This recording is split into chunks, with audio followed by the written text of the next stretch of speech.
Olá pessoal, eu sou o engenheiro José Rocha e nesse vídeo eu vou te explicar algumas dicas, algumas observações que você deve estar atento quando for escolher o terreno para a construção da sua casa. Então, antes de comprar o terreno, em primeiro lugar, faça uma pesquisa de mercado. Por que uma pesquisa de mercado? Muitas vezes o cliente, ao ver um terreno, ele se encanta com o terreno e deixa de pesquisar outros terrenos naquela região. E ele não sabe nem quanto está em médio o valor dos terrenos na região. E dessa forma, se ele fizer uma pesquisa de outros terrenos, ele consegue ter uma percepção de quanto está a média do preço dos terrenos. E aí ele pode se questionar o porquê de aquele terreno X ter um valor de 10, 20 ou 30% superior aos outros terrenos. Então, através de uma pesquisa, ele consegue tomar uma decisão melhor para o seu bolso. Então, nunca deixe de fazer uma pesquisa no mercado, né, sobre os terrenos. Uma segunda dica é em relação ao desnível do terreno. Terrenos com o relevo muito inclinado, eles necessitam para a realização das construções que sejam feitos serviços de movimentação de terra e também paredes de contenção, o que consequentemente vai onerar, vai aumentar os custos da sua construção. É possível fazer projetos muito bonitos em terrenos inclinados, mas também não vai dispensar esses serviços, né, em relação ao solo, e o projeto em si, a construção, pode ser mais cara devido à questão da inclinação do solo. Então, quando comparado, né, com um terreno plano, se você for fazer um terreno plano, você não vai necessitar, provavelmente, de serviços de movimentação de terra. Então, essa é a dica, observe o desnível do terreno. Terceira dica, quanto à documentação. A documentação do terreno precisa estar toda ok, tanto no cartório quanto na prefeitura. Muitos clientes me procuram e falam assim, encontrei esse terreno, e aí o que acontece? Ele só tem a escritura, o vendedor só possui a escritura do terreno.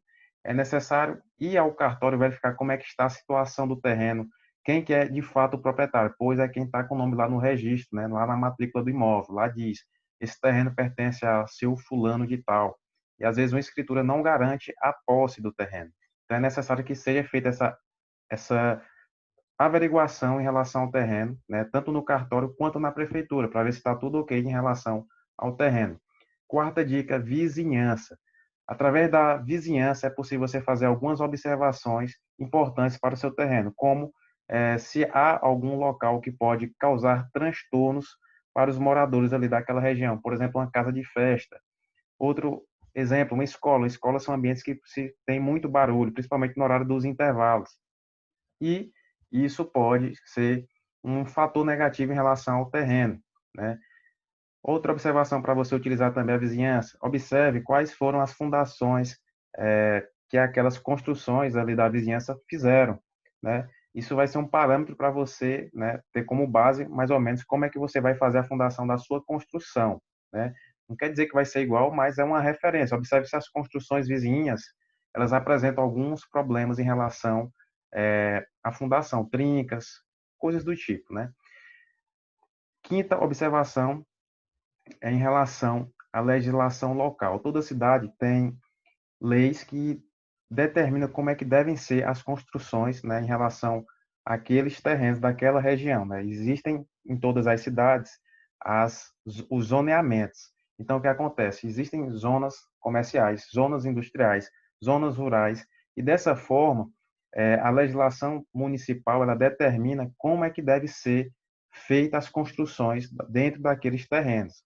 Às vezes o cliente ele pensa que pode utilizar 100% da área do terreno para fazer a construção, e não é bem assim, né? De acordo com a legislação local, ele vai determinar quais são os recuos que você deve obedecer, tanto o recuo lateral, em relação à parede do lado, né, das laterais direita e esquerda, tanto o recuo frontal e o recuo de fundo.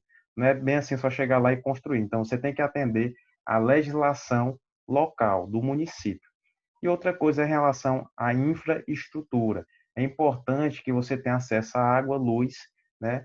E também que a rua seja calçada, principalmente se for fazer um financiamento imobiliário. O banco exige todas essas observações aí, quanto à documentação, né, e quanto à infraestrutura do terreno. Então, fique atento a essas dicas que eu estou passando aqui para você. E se você conhecer alguma pessoa que queira construir e necessite comprar o terreno, compartilhe esse vídeo com essa pessoa. Qualquer dúvida, põe aqui nos comentários que quando eu tiver um tempo eu vou estar esclarecendo melhor as dúvidas de vocês. E não deixe de se inscrever nesse canal, que todos os dias eu vou estar postando uma simples dica para você que quer realizar o sonho da casa própria.